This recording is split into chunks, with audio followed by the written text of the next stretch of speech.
Hey, what's up guys? Serg coming at you with another video. Today we're going to talk about Oakleys. So if anybody's been on a Matco truck before, you know that you hop on the truck, you got a nice selection of Oakleys.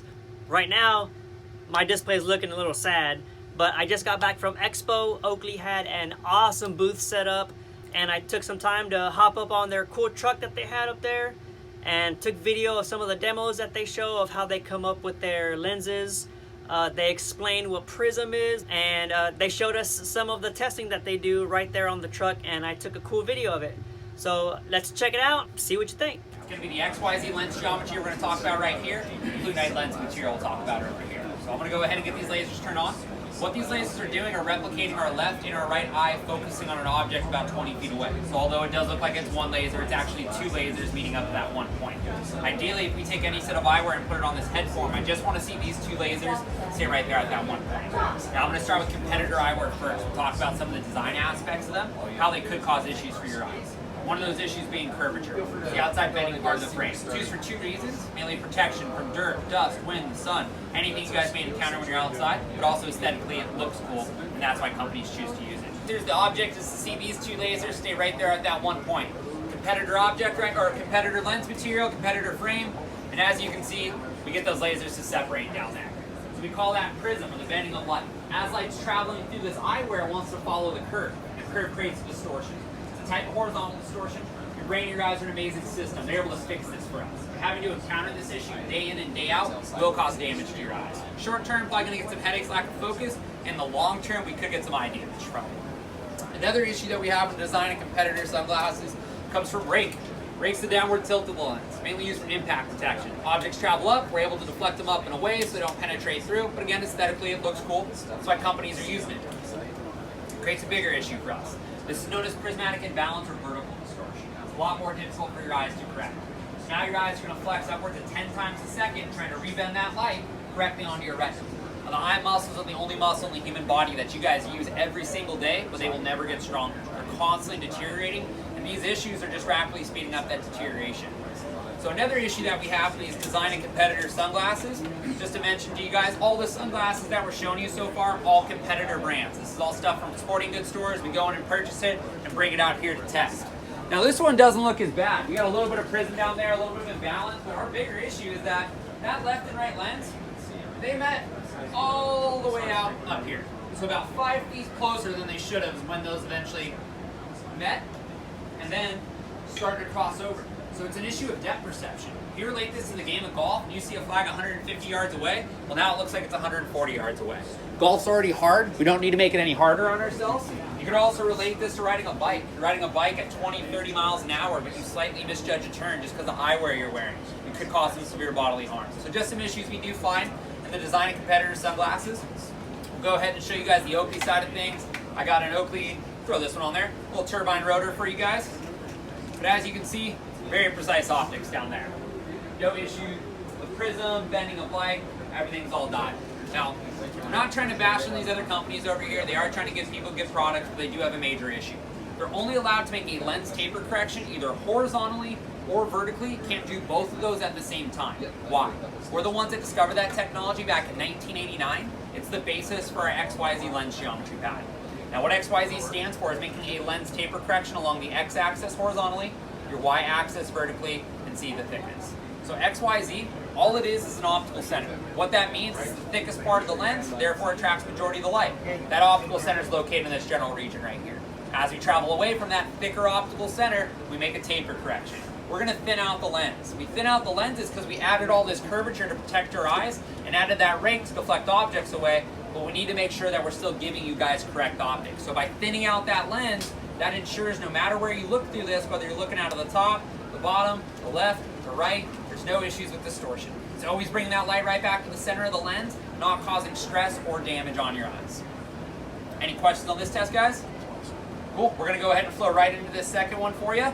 So what we have here is our scope test. What this scope test does is test the purity of a lens material and how it affects clarity and accuracy. So this NBS pattern is actually stored back here in this little scope, and we're just shining a light through it so that it appears on the screen. Anything that we put in front of it will show up right here. Now ideally when we take a set of eyewear and put it on the head form, we want to see 20 lines of resolution. When I say resolution, we're just talking contrast. We just want to see a difference between the black and the white lines. So we'll go ahead. I'm going to have you try these on just because you don't have prescription on. And you can just take a look through these real quick and let me know if you see those 20 lines of resolution right there. No real difference, right? Awesome. Go ahead and grab those from you. So competitor set of eyewear, about $300. Lady says she sees fine out of them, but that is actually what you were looking through.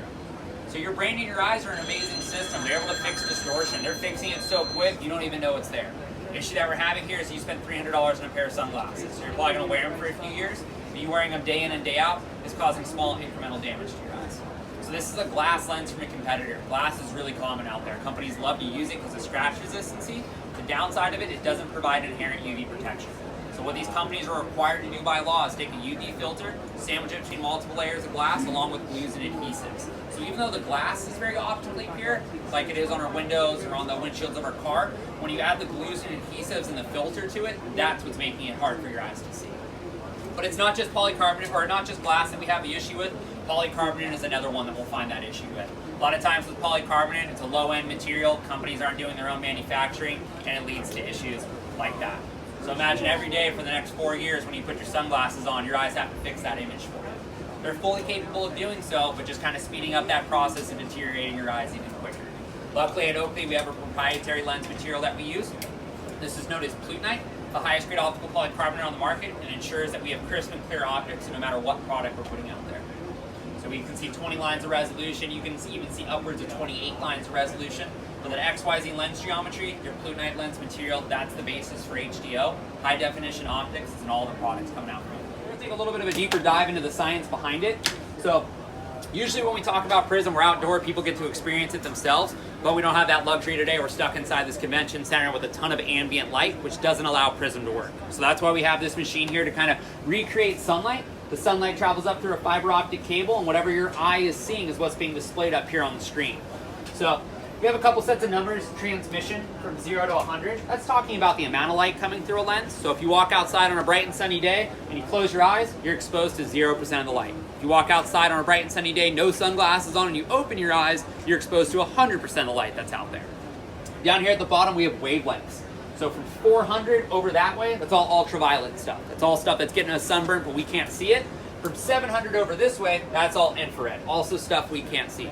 The only thing we're worried about on this chart is from 400 to 700. It's the visible wavelengths of light or the colors that we get to see in our everyday life. So back in the day when we used to design lenses, you had a couple different types of dyes. You basically used a gray dye for really bright and sunny days to make stuff not as dark for you or not as bright for you. And then you use like a yellow or persimmon lens for those low light days to brighten everything up. The downside of these lens dyes is all they do is make everything dark or everything bright. They don't do anything in between that.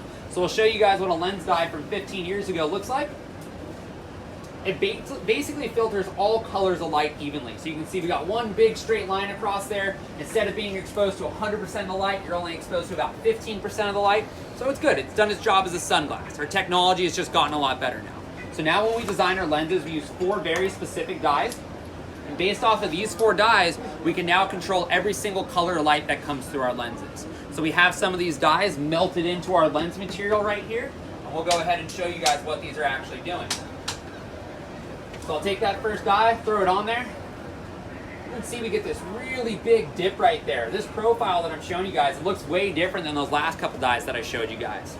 So when we have these huge dips, this is a color of light that your eye is naturally not sensitive to. So we're trying to eliminate it or reduce it.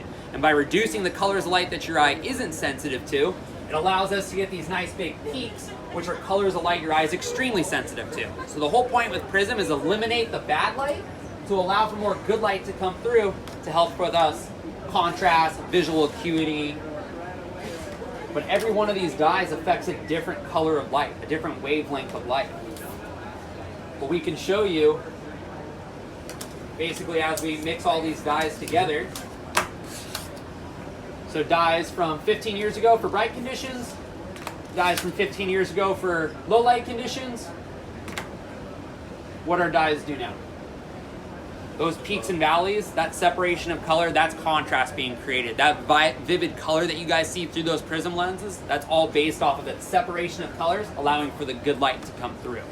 So now when we design lenses, we make an environment-specific lenses. So we make a golf-specific lens designed for a golf course.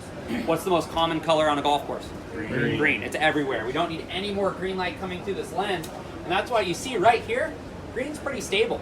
We already got plenty of green light out there. We're actually trying to reduce that. But what do we need when we're out there golfing? We need to be able to see that white ball against that bright blue sky. So that's why you're going to see more blue coming through, create more contrast against that white ball. If you see a whole grass field that's all the same color, it's impossible to see any dips or undulations in it. So if we can go ahead and highlight the browns, the yellows, the bits of grass that are actually dry, you're able to create contrast between that dark green color and that little bit of yellow, and now you can see the undulations in a green when you're playing. I'm going to take baseball, for example.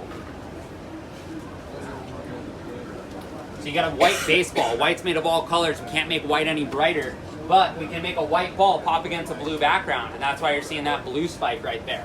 Also, when that ball is coming in, you need to pick up on that red stitching so you can pick up on the velocity of the pitch. That's why you're seeing red get super bright for you. So these peaks and valleys, these aren't just thrown in random areas. We're actually going out there and doing the research. What colors of light are available in the environment? What colors of light is your eye naturally more sensitive to? And then design a recipe based off of that information. So we're gonna do 2 different types of impact testing here.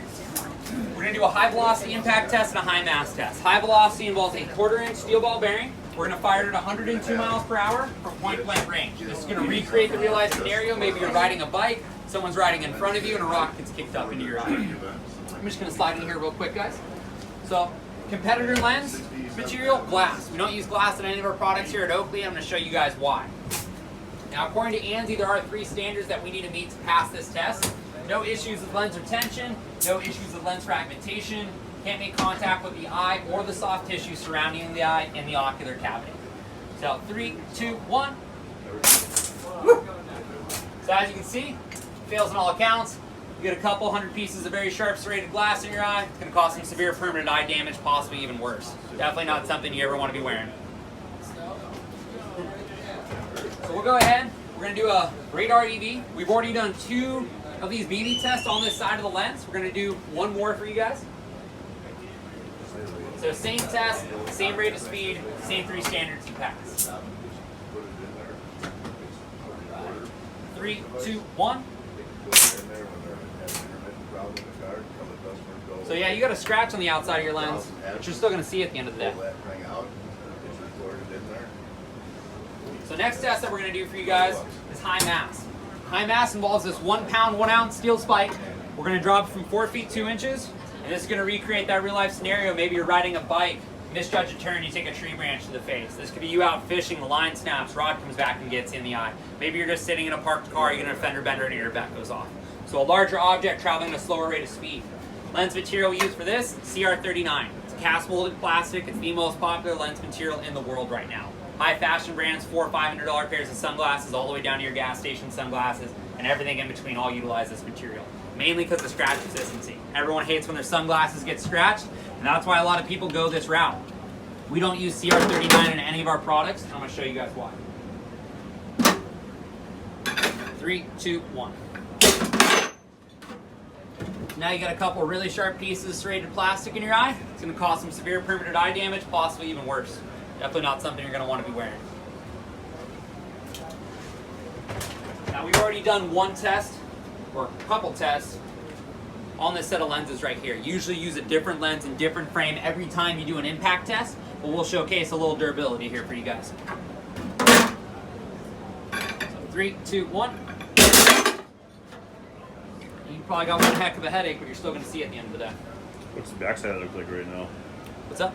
Oh, you guys can feel it. Little dimple on the backside of that lens. Yeah, but in research and development, they will put a putty behind that dummy's eyes just to make sure there is no contact anywhere inside the ocular cavity.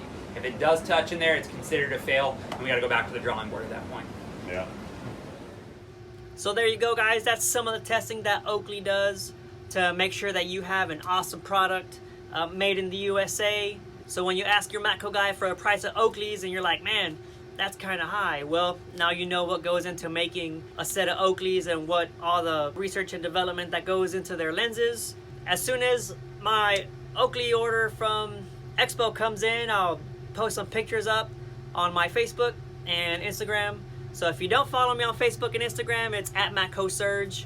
I'm Serg across all platforms. Like and subscribe if you haven't already. And don't forget to look for those new Oakley glasses on your Matco Guys truck, because a lot of us were at Expo this past weekend, and I'm sure almost everybody loaded up on Oakleys. So, there you have it. That's Oakley. Thank you for watching. I'll see you on the route. Bye.